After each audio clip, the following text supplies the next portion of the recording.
My best friend asked to borrow my wedding dress. She said she wanted to feel pretty for a photo shoot. 2 months later, she wore it to marry my ex. I haven't spoken to her since, but I did send a little gift on their honeymoon. So here's what went down. I had this best friend, let's call her Lana. We'd been tight since freshman year of college. Roommates. Like late-night wine and cry sessions. Shared clothes, secrets, Spotify playlists. The whole thing. People used to joke we were basically the same person with 2 different hairstyles. And yeah, she was always the pretty one. The tall, put-together, glossy-haired one who somehow looked flawless even when she claimed she just rolled out of bed. Meanwhile, I was the relatable one. The funny friend. The one who always had snacks in her bag and mascara smudged under one eye. But I didn't care, I loved her like a sister. Now enter Eli. My ex. The man I thought I was gonna marry. I met Eli at a tech mixer back when I worked PR for a startup. He was there demoing some ridiculous VR gaming thing and I was trying to hustle clients. Long story short, he spilled his overpriced matcha on my white blouse, apologized like 5 times and asked me out the same night. I should have known from that moment. Like, who drinks bright green liquid at a networking event? Sociopath behavior. But I fell hard. He was funny, charming, super attentive in the beginning. The kind of guy who remembered your dog's birthday and brought you lemon tea when you had a sore throat. We dated for almost 2 years. Got engaged after one. Everyone said we were goals. And Lana? She was right there for all of it. She helped me pick out my engagement dress for the party. She helped me plan the proposal dinner for him because he said he wanted a reverse surprise. And when we finally picked out my wedding dress, this absolutely dreamy satin gown with lace sleeves and an open back, she cried harder than my mom did. You look like royalty, she said, her voice all breathy. Like, you're not just marrying him. You're stepping into your whole next chapter. Tell me why those words haunt me now. 'Cause fast forward a few months, the wedding never happened. Eli and I broke up. And when I say broke up, I mean he blindsided me. Out of nowhere, he says he's not sure anymore. That things feel different. That he needs space to figure out what he wants. 2 weeks after that, I saw him tagged in a photo at a music festival, with some girl's hand in his back pocket. Spoiler alert, that hand was Lana's. I confronted her, obviously, and she pulled the classic "it's not what it looks like" card. Said they just ran into each other, said she didn't even know he'd be there, said her other friends canceled and she just didn't want to waste the tickets. I didn't want to believe it. 'Cause y'all, I was already shattered from the breakup. Like, it hurt to breathe. I couldn't eat. I was crying on the subway for no reason, just because a stranger's ringtone reminded me of the playlist Eli made for our road trip to Asheville. So I let it go. I told her I just need space, okay? And she nodded, gave me this fake little pout and said, "Of course I get it. Take all the time you need." She even sent me cookies from Levine the next day. Said breakups suck. Still love you, red heart emoji. Fast forward a bit. I was slowly starting to crawl out of the heartbreak pit. I'd boxed up the wedding stuff, put the dress in a garment bag and shoved it in the back of my closet. Canceled the venue, fought with vendors, cried on my caterer's voicemail. It was rough. And one day Lana calls me, like completely casual. She says, "Hey, random question, would you be okay if I borrowed your wedding dress?" I swear I thought I misheard her. I go, "Wait, what?" And she goes, "Not for anything serious. Just this styled shoot thing. My cousin's doing her photography portfolio and she wants a few bridal looks. I just thought your dress would photograph so well. You don't have to say yes." And I, being the moron I am, said yes. 'Cause I trusted her. Because I thought if she wanted Eli, wouldn't she just say so? Why ask for the dress? That'd be too weird, right? Girl. Wrong. So wrong. She came by a couple days later to pick it up, hugged me, said I looked less zombie-ish, which I guess was her version of support. Took the dress, the veil, even the shoes. "Just for the shoot," she said. "I'll dry clean it and bring it right back." I didn't think twice. I went back to trying to feel like a human again. Started journaling, rewatched the entire Twilight saga with a bottle of wine, like slowly started healing. And then, 2 months later, I get a DM from my actual wedding photographer, the one I'd hired for the wedding that never was. She's like, "Hey, hope you're doing okay. Saw this and thought of you." She attached an Instagram link. Click. And my whole stomach dropped. It's a backyard wedding, twinkly lights and mason jars and a flower arch.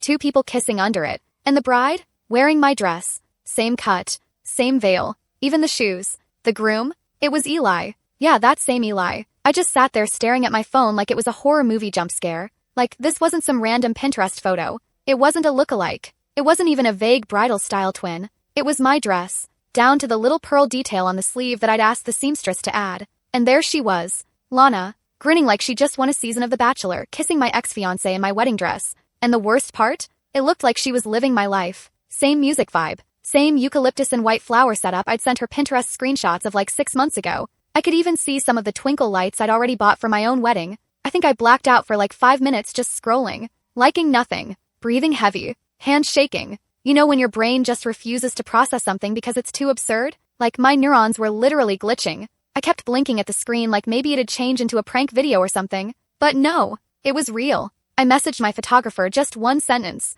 "Where did you find this?" She replied instantly. "It's trending under #backyardbrides." I recognized the dress immediately. "Are you okay? LOL. Are you okay? Really? Like, no girl. I'm not okay. I am 5 seconds away from driving to Lana's honeymoon cabin and hurling this phone into her wedding cake. But I didn't do that. I sat there and spiraled. I went back to Lana's profile. Nothing. Private. Interesting, right? The girl who used to post daily story updates about her oat milk lattes and Sephora hauls was suddenly on digital lockdown, so I searched Eli's. Bingo. He had uploaded a carousel of their wedding photos with the caption, "Some things are just meant to be," red heart emoji. #forever starts now. I wish I was making that up. And guess who was tagged as the photographer? Her cousin. The one who needed practice for her portfolio. Plot twist, that photo shoot she told me about was her actual wedding. They used that BS excuse to get their own wedding photos taken for free, wearing my stuff, under the literal lie that it was just for content. I was fuming, like I could feel the heat radiating out of my ears. So what do?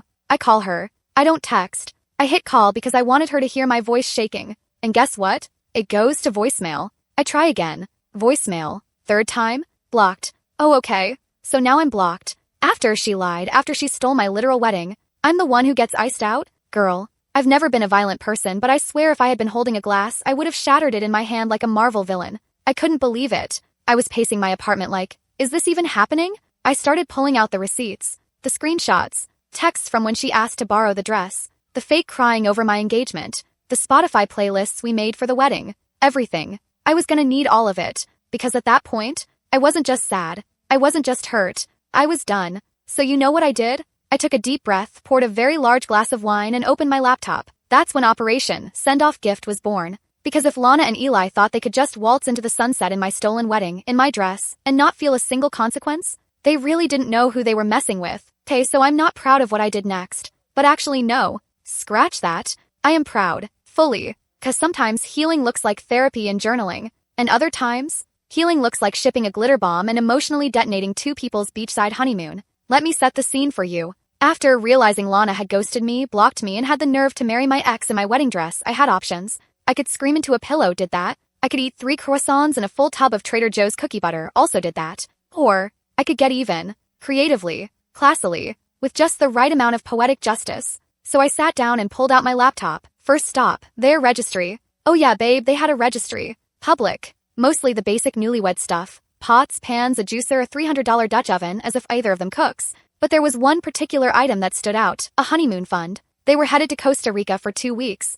Eli even captioned it, "Unplugging in Paradise with my soulmate." Gag. But it gave me exactly what I needed. I knew where they were staying. I knew their exact check-in and check-out dates. And I also knew how to be a little unhinged when provoked. So I went full spy mode. I booked a P.O. box near their resort and used a courier service to have something special delivered straight to the front desk with a little note for Mr. and Mrs. R. And what was inside? Let me walk you through the honeymoon care package I sent them. A box of edible glitter, for sparkle. A small, unmarked bottle labeled Tears of the Betrayed. Don't worry, it was just coconut water. A burned CD labeled Our Wedding Playlist, except it was all breakup anthems. Taylor Swift, Adele, and a dash of Carrie Underwood for spice. A glitter bomb card, the kind that explodes confetti and is impossible to clean up for like 6 years.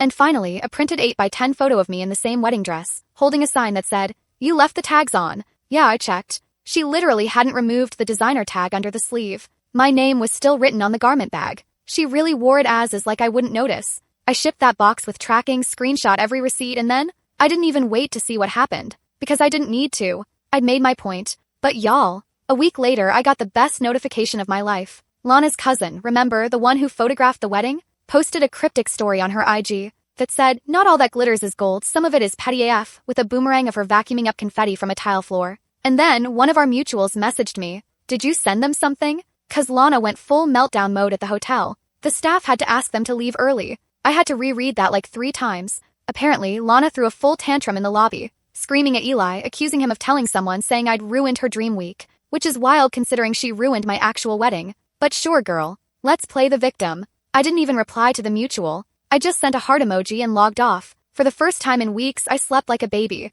So after my little Costa Rican care package made its glittery debut, I didn't hear anything for about a week. Which was honestly the dream. I was fully thriving in silence, making iced matcha like it was my job, getting back to Pilates, even flirting with this guy from my building who always held the elevator for me. Life was giving post-betrayal soft reboot. But then, boom, group chat explosion. Let me explain. Me, Lana, and about 6 other girls from college had this one group chat called The Coven. Cringe, I know, but it started as a whine and rant space during finals week and never really died. We'd been quiet for a while, people grew up, got busy, had kids, etc. But now suddenly my phone is lighting up like a Christmas tree. Jess added 3 new messages. Maya replied to Lana's story. Lana. Okay, wow, so I guess the rumors are true. Oof. So I open it. And immediately, absolute chaos. Lana had reactivated her Insta and posted some inspirational quote about forgiveness and not letting bitter people steal your joy. Like, you know the kind. White font, sunset background, the classic weapon of the passive-aggressive narcissist. And in the group chat, she straight up tags me and goes, if you had a problem, you could have come to me like an adult. Sending weird packages and trying to ruin someone's honeymoon is just petty. Excuse me? So now I'm the petty one? The girl who stole my fiancé and wore my wedding dress is calling me petty because I sent her a breakup playlist and a glitter bomb? Nah, babe. That's called restraint. But I didn't go off. Not yet. Instead, Jess, bless her, always neutral until she can't be, jumps in and says, wait, is this about you marrying Eli?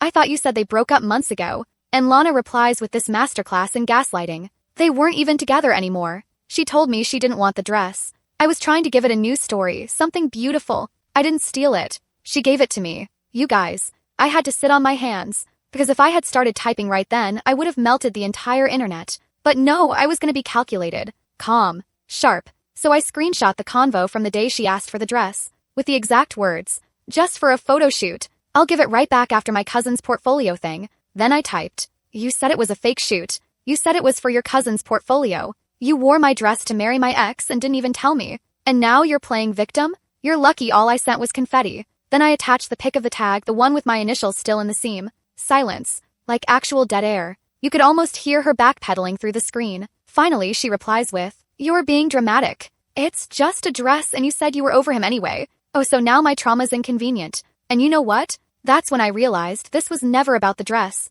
Or even about Eli. It was about disrespect. About entitlement. Lana saw my life, my heartbreak, my literal wedding as nothing more than a storyline she could slip into when it suited her. Like I was a first draft she could copy-edit into her perfect ending. But I wasn't gonna let her spin it. And neither were the other girls. Maya goes, Lana, this is next level messed up. I wouldn't let my worst enemy wear my wedding dress. This isn't normal. Jess adds, also, Eli? Really? You knew what she went through. Then one by one, people started leaving the chat. One left, then another. Then it was just me, Lana, and a bunch of empty gray bubbles. She didn't say anything after that. Just vanished. Deleted the messages. Deactivated again. And honestly, good. Let her run. Because the worst thing you can do to someone like that isn't scream or throw hands. It's let them watch you heal without them. You would think after all that, the two of them would just disappear into their glitter-covered honeymoon and never speak to me again. But no. 'Cause 2 weeks later, while I'm trying to enjoy a chill Sunday with iced chai and an aggressively bad rom-com, I get a text. From Eli. Like, sir.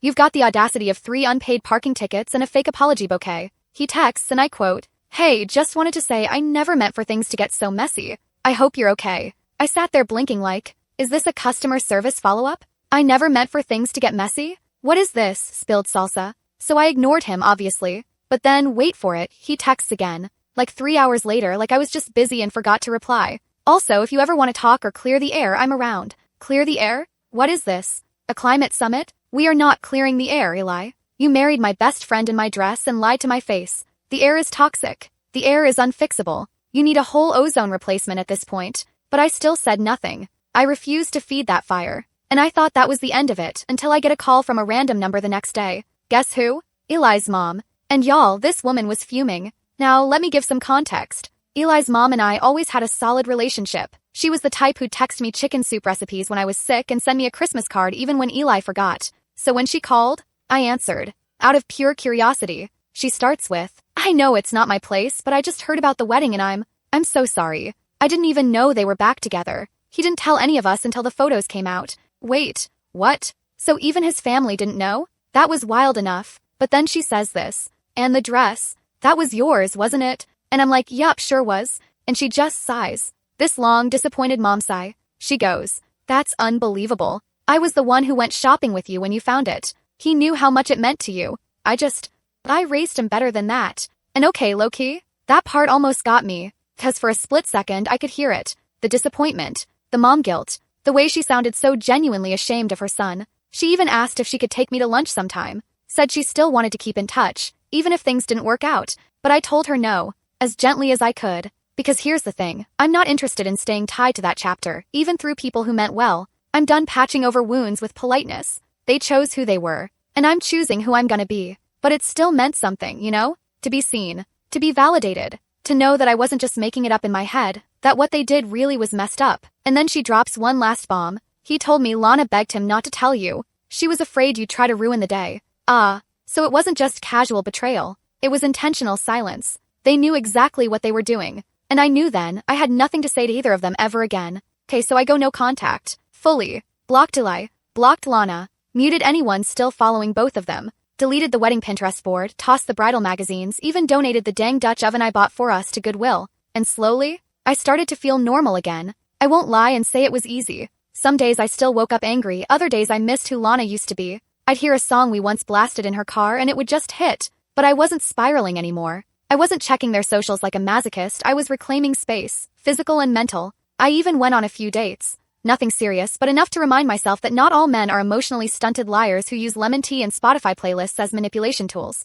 And then, one day I'm at brunch living my best avocado toast life when my phone buzzes. Notification from Facebook. A name I never expected to see again. Lana invited you to an event. Baby shower. Baby are arriving in April. I almost choked on my mimosa. Like, huh? First of all, who is still using Facebook events like it's 2011? Second, baby? You're telling me this girl stole my fiancé, wore my wedding dress, threw a glitter tantrum on her honeymoon, and now she wants me to buy her a stroller? Y'all, the event description literally said, "We're so excited to welcome our little miracle. Help us prepare for this next beautiful chapter." Beautiful chapter? Wasn't the last chapter built on betrayal and lace theft? Also, she listed a designer diaper bag on her registry that cost more than my first car. And get this, she still had me labeled as maid of honor on her invite list. I laughed so hard I nearly fell off the booth. And for a hot second, I debated going. Like showing up in black, full sunglasses, gift in hand, maybe a pacifier wrapped in a bow that says, "Hope he doesn't leave this one too." But I didn't. 'Cause revenge had already been served. And I was done feeding their delusion buffet. So instead I said no. Sent a $5 gift card to Duncan and left the message blank. 'Cause sometimes silence is the loudest response. Also, why are you sending me of all people a shower invite? I could just imagine her logic. Maybe she's over it now. Maybe she'll come around. Maybe we can all be happy again.